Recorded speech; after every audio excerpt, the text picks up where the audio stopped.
Hello students, तो welcome to next lecture of thermodynamics. इस lecture में हम लोग एडियाबैटिक प्रोसेस के बारे में पढ़ेंगे। तो एडियाबैटिक प्रोसेस की सबसे पहली और इंपॉर्टेंट बात है, यहां पे हीट का एक्सचेंज नहीं होता है, मतलब हीट सप्लाइड या फिर हीट रिलीज हमेशा जीरो रहेगी। तो यहां पे फिर फर्स्ट लॉ ऑफ थर्मोडायनामिक्स क्या बन गया? First law of thermodynamics becomes delta U plus W is equal to zero, या फिर delta U is equal to minus W. This is most important statement of adiabatic process. अब इससे क्या समझना है? ओके, इससे ये समझना है कि जब W पॉजिटिव है तो डेल्टा यू निगेटिव है। W पॉजिटिव का मतलब क्या? During adiabatic expansion, adiabatic expansion W positive यानी एक्सपांशन होता है। और कैसा एक्सपांशन है? Adiabatic expansion. Delta U negative यानी internal energy decreases. Internal energy decrease हो रही है, इसका मतलब टेम्परेचर भी डिक्रीजेस। सीईटी के लिए इंपॉर्टेंट, नोट डाउन करके रख लो। सेम वे में अगर W निगेटिव है, इसका मतलब डेल्टा यू पॉजिटिव रहेगा। फिर इसके लिए क्या समझेंगे हम लोग कि during adiabatic compression, during adiabatic compression delta U positive यानी इंटरनल एनर्जी इंक्रीजेस, या फिर अगर इंटरनल एनर्जी बढ़ रही है तो टेम्परेचर भी बढ़ेगा। कैसे? इंटरनल एनर्जी का फॉर्मूला क्या सिखाया मैंने तुमको? NCV delta T। अगर ये बढ़ेगा तो ये भी तो बढ़ेगा, है कि नहीं? तो ये बहुत ज्यादा इंपॉर्टेंट बात थी इसके लिए, है ना। दूसरी बात इसमें, इसका इक्वेशन ऑफ स्टेट, इसका इक्वेशन ऑफ स्टेट इस तरीके से होते हैं, PV raise to gamma is constant, PV raise to gamma is constant, या फिर PI VI raise to gamma is equal to PF VF raise to gamma.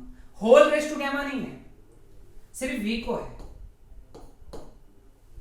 Okay, समझ आया सबको? तो ये स्टेटमेंट याद रखना एडियाबैटिक प्रोसेस के लिए। Okay, clear with this?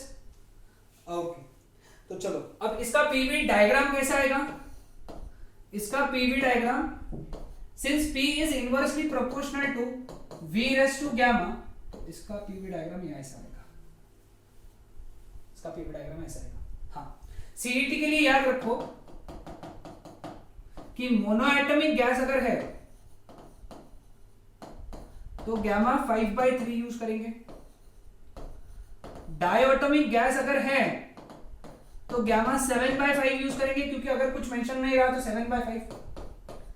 और पॉलीएटॉमिक गैस अगर है, जनरली वाइब्रेशनल मोड अगर नहीं दिया है तो गैमा 4/3। पॉलीएटॉमिक यानी CO2 NH3 and so on.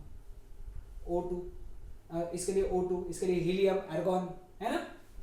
सभी याद रखो, ये इंपॉर्टेंट पॉइंट है। ओके, इसके ऊपर एमसीक्यू बन सकते हैं।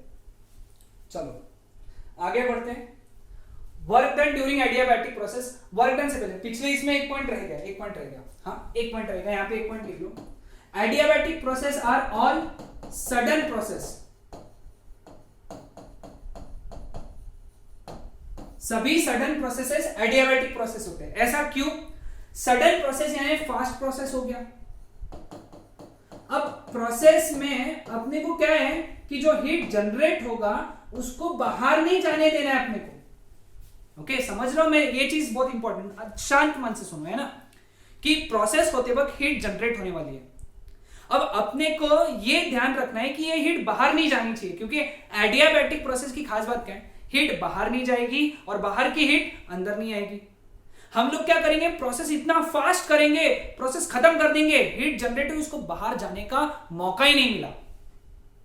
अगर हीट को बाहर जाने का मौका ही नहीं मिला मतलब प्रोसेस खत्म हो गई, यानी कोई भी हीट बाहर नहीं गई, यानी अंदर की हीट अंदर थी, बाहर की हीट बाहर थी, अंदर से कोई बाहर नहीं गया, बाहर से कोई अंदर नहीं आया तो Q जीरो हो गया। Q जीरो मतलब प्रोसेस कैसी होगी? एडियाबैटिक। मतलब adiabatic are all sudden process. Example, bursting of tyre,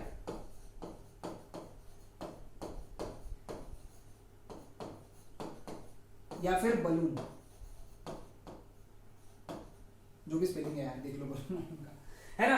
tyre ऐसा कोई या बलून ऐसे पट पट पट पट पट पट ऐसा फूटता है क्या? फाड़कन से फूट जाता है ना आराम से फूटता है क्या? ऐसा समय लेके 5-10 मिनट ले रहे हैं, धीरे धीरे फूट रहा है। हाँ, फटाका है क्या? फटाका भी फास्ट फूटता है ना। तो bursting of tyres and bursting of balloon are all the examples of adiabatic process. ध्यान रहेगा सबको? ओके सब। हाँ, सो अब अगले टॉपिक की तरफ बढ़ते हैं, work done during adiabatic process. Late us से इनिशियल वॉल्यूम Vi है, फाइनल वॉल्यूम Vf है। तो इनिशियल प्रेशर Pi था, फाइनल प्रेशर Pf था, इनिशियल टेम्परेचर T1 था, फाइनल टेम्परेचर Ti और ये Tf था, ठीक है। और n मोल्स लिए अपन ने, ये सारी चीजें अपन ने कंसीडर किया हुआ। तो वर्क डन का फॉर्मूला क्या है बेटा? Work done is Pdv integration Vi to Vf, ठीक है। बट अपने को मालूम है PV raise to gamma is constant. Let us say that constant is C वो कांस्टेंट है, तो देयरफॉर मैं P की जगह क्या लिख सकता हूं? C upon V raise to gamma, ये वाला वैल्यू डाल दो यहां पे। तो फिर वर्क डन का फॉर्मूला क्या बना? Integration VI to VF C upon V raise to gamma dV। C constant integration के बाहर, integration V raise to minus gamma हो गया, ऊपर गया तो वो dV। What is integration of V raise to minus gamma? V raise to minus gamma plus 1 upon minus gamma plus 1 Vi to Vf, ठीक है। अब वैल्यू सब्स्टिट्यूट किया, माइनस गैमा बाहर निकाल लिया, तो क्या हो गया? C upon 1 minus gamma, bracket में क्या बचा? V रेस टू सॉरी ये आ गया Vf raise to minus gamma plus 1 minus Vi raise to minus gamma plus 1, ठीक है।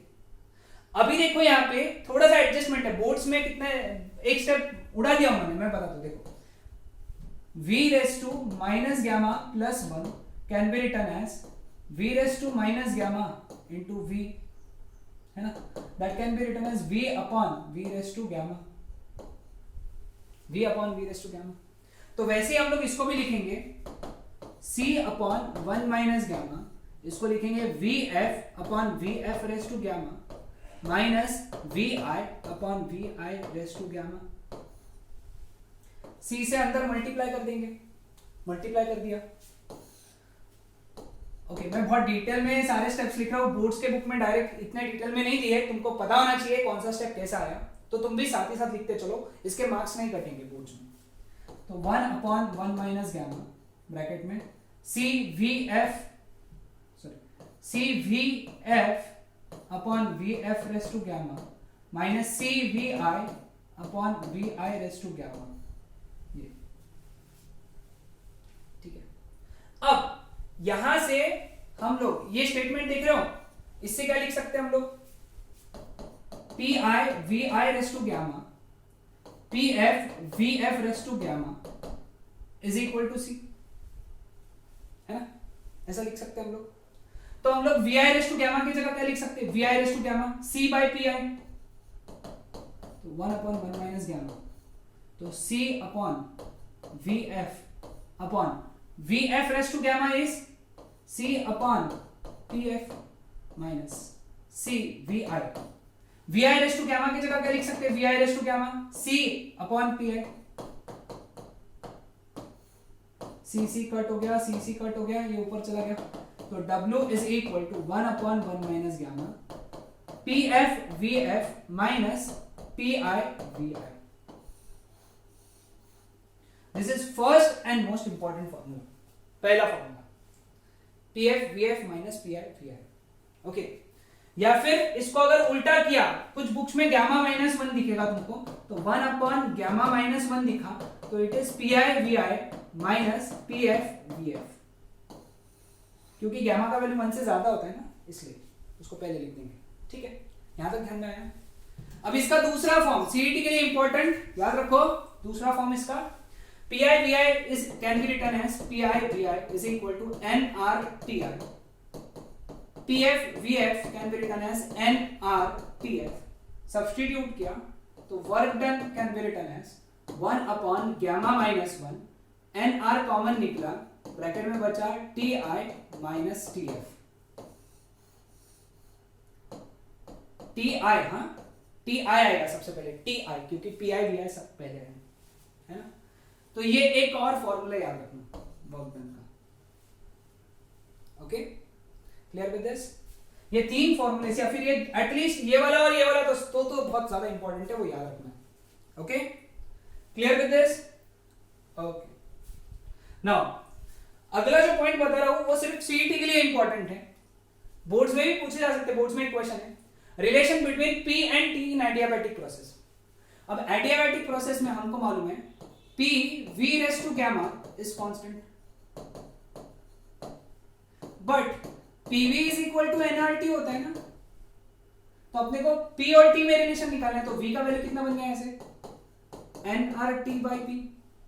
सब्स्टिट्यूट कर देंगे यहाँ पे, P V raise to gamma यानी NRT by P whole raise to gamma is constant, है ना, whole raise to gamma is constant. तो यहां से क्या लिख सकते हैं हम लोग, P NR raise to gamma T raise to gamma upon P raise to gamma is constant. Gamma open कर दिया अपन ने, ब्रैकेट में लगा दिया, ब्रैकेट के अंदर के टर्म्स को, ये तो ऑलरेडी कांस्टेंट है बेटा। तो इसका मतलब क्या है, इसको अगर सॉल्व किया तो P1 और ये P रेज़ टू गामा यानी P raise to 1 minus gamma T raise to gamma is constant. बहुत ही ज्यादा इंपॉर्टेंट है बोर्ड्स के लिए, सॉरी सीईटी और बोर्ड्स के एमसीक्यू के लिए भी। P raise to 1 minus gamma T raise to gamma is constant, यानी ये पहला इक्वेशन था, P V raise to gamma is constant पहला। दूसरा P raise to 1 minus gamma T raise to gamma is constant. ठीक है, चलो next, relation between V and T in adiabatic process. Again PV raise to gamma is constant, PV is equal to NRT होते हैं, तो P कितना हो गया फिर NRT बाई V। सब्स्टिट्यूट कर दो यहाँ पे, NRT by V into V raise to gamma is constant. ये तो कांस्टेंट ही है बेटा, तो ये कांस्टेंट नीचे आ गया, constant upon constant is always a constant. तो क्या बच गया, T V raise to gamma minus 1 is constant. ये तीसरा इक्वेशन याद रख लो, तीसरा इक्वेशन मोस्ट इंपॉर्टेंट इक्वेशन। ठीक है, समझा सबको? तो ये था एडियाबैटिक प्रोसेस में relation between V and T। चलो आज के लास्ट पॉइंट पे आते, slope of PV curve of adiabatic process. Adiabatic process के पीवी कर्व का स्लोप क्या होता है? ठीक है, अब इसका जो पीवी कर्व होता है ये ऐसा है, इसका जो स्लोप रहेगा वो रहेगा dp बाई dv। याद रखना, क्योंकि स्लोप हमेशा change in y upon change in x होता है, ये तुमको बेसिक्स में पता होगा। dp बाई dv ये स्लोप है, यानी अपने को dp बाई dv निकालना है। ठीक है, कैसे निकालेंगे, PV raise to gamma is constant, derivative लिया P into derivative of V raise to gamma minus sorry plus plus plus plus V raise to gamma into derivative of P that is equal to constant का derivative 0। Now what is derivative of V raise to gamma, V raise to gamma का derivative आएगा gamma V raise to gamma minus 1, ये gamma है बेटा और ये V है, into dv plus V raise to gamma into dp is equal to 0। इधर चला गया, ये डेरिवेटिव समझा ना, इसको चेन रूल टाइप में सॉल्व किया है ना। तो इसको लिखा अपन ने gamma p V raise to gamma upon V, है ना, V raise to gamma minus 1 को लिखा V raise to gamma upon V dv is equal to minus, ये उधर चला गया V raise to gamma dp। समझ रहा है स्टेप बाय स्टेप, ध्यान में आ रहा है? एक एक स्टेप नोट डाउन करते चलो, मेरे साथ नोट डाउन करो, मजा आएगा तुमको सॉल्व करने में। V raise to gamma cancel, अपने को dp बाई dv निकालना है, तो माइनस इधर आ गया, minus gamma P by V is equal to dP by dV. So therefore सबसे इंपॉर्टेंट यहां पे स्लोप, स्लोप का वैल्यू जो आया वो आया minus gamma P by V. बहुत इंपॉर्टेंट फॉर्मूला सीईटी के लिए याद रखना, where gamma is adiabatic constant. ठीक है, समझ में आया? Clear? Now last part CET के लिए याद रखना, during bursting of tyre. Okay, पहले तो याद रखो बर्स्टिंग ऑफ टायर कौन सी प्रोसेस है, आइसोथर्मल या एडियाबैटिक? एडियाबैटिक, क्योंकि bursting of tyre sudden process है और दुनिया की सभी सडन प्रोसेसेस एडियाबैटिक प्रोसेस हैं, दुनिया की सभी स्लो प्रोसेसेस आइसोथर्मल प्रोसेस हैं, तो ये होगी एडियाबैटिक प्रोसेस। तो उसमें भी कौन सा हो गया ये, एडियाबैटिक एक्सपांशन। अब एडियाबैटिक एक्सपांशन में टेम्परेचर डिक्रीजेस, टेम्परेचर डिक्रीज हो रहा है ना, टेम्परेचर डिक्रीजेस, तो हवा जो उसके अंदर से निकलेगी, किसके अंदर से, टायर से या फिर बलून के अंदर से, वो ठंडी रहेगी। अब टायर के अंदर से हवा ठंडी लगने के लिए तुमको टायर के वहां पे रहना पड़ेगा, लेकिन जब टायर बर्स्ट होता है ना बेटा, इसके वीडियोस अगर तुम यूट्यूब पे देखोगे ना, बहुत भयानक है, मर भी सकता है इंसान, क्योंकि बहुत प्रेशर से बर्स्ट होता है वो, है ना, रबर का। बलून के लिए नहीं, लेकिन बलून में आवाज बहुत जोर से आता है, इसलिए तुम याद रख लो ना, सिंपल है, याद रख लो क्या, कि ड्यूरिंग बर्स्टिंग ऑफ टायर और during bursting of balloon it is nothing but adiabatic expansion, so temperature decreases, so जो air आ रहा है that is little bit cooled, वो थोड़ी बहुत ठंडी है। ओके, सो ये था एडियाबैटिक प्रोसेस के बारे में, सबसे ज्यादा इंपॉर्टेंट प्रोसेस है क्योंकि इसके ऊपर बेस्ड न्यूमेरिकल्स भी बहुत ज्यादा है। Okay, that's it.